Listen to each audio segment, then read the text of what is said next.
8 মিনিটেই লুভরে দুর্ধর্ষ চুরি, হারিয়ে গেল নেপোলিয়নের রাজকীয় অলংকার, মূল্য প্রায় 1200 কোটি টাকা।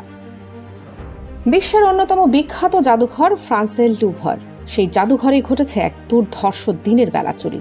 চোরেরা হাতে নিয়েছে রাজকীয় অলংকার, যার বর্তমান বাজার মূল্য প্রায় 8 কোটি 80 লাখ ইউরো, বাংলাদেশি টাকায় প্রায় 1247 কোটি টাকা।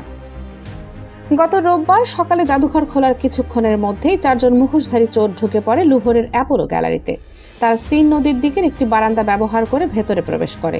বাইরে একটি ট্রাকের উপর থাকা মেকানিক্যাল লিফট বা ভাতযোগ্য মই ব্যবহার করে প্রথম তলার জানালা কেটে ঢোকে জাদুঘরে। সবকিছু ঘটে যায় 8 মিনিটেরও কম সময়ের মধ্যে।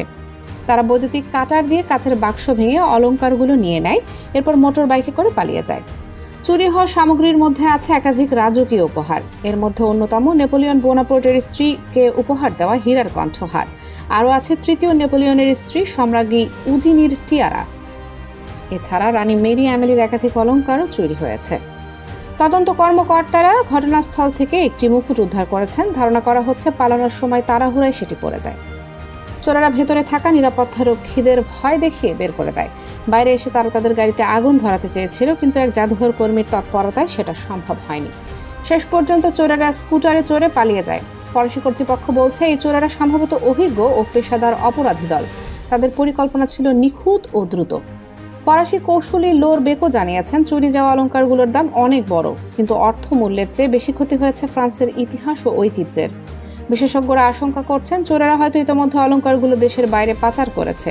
সবচেয়ে বড় ভয়, তারা অলংকারগুলো গলিয়ে ধাতু ও রত্ন পাথর আলাদা করতে পারে।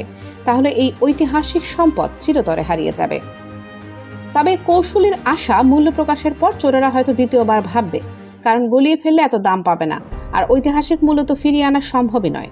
বিশেষজ্ঞদের মতে এমন চুরি ঠেকাতে এখন লুভরের নিরাপত্তা ব্যবস্থা পুরোপুরি নতুনভাবে সাজাতে হবে। লুভর শুধু জাদুঘর নয়, এটি ফ্রান্সের গর্ব, ঐতিহ্য আর ইতিহাসের প্রতীক। কিন্তু 8 মিনিটেই এক চুরিতে হারিয়ে গেল 100 বছরের ওই রাজকীয় স্মৃতি। এখন প্রশ্ন একটাই, এই অলংকারগুলো কি কোনোদিন ফিরে পাওয়া যাবে?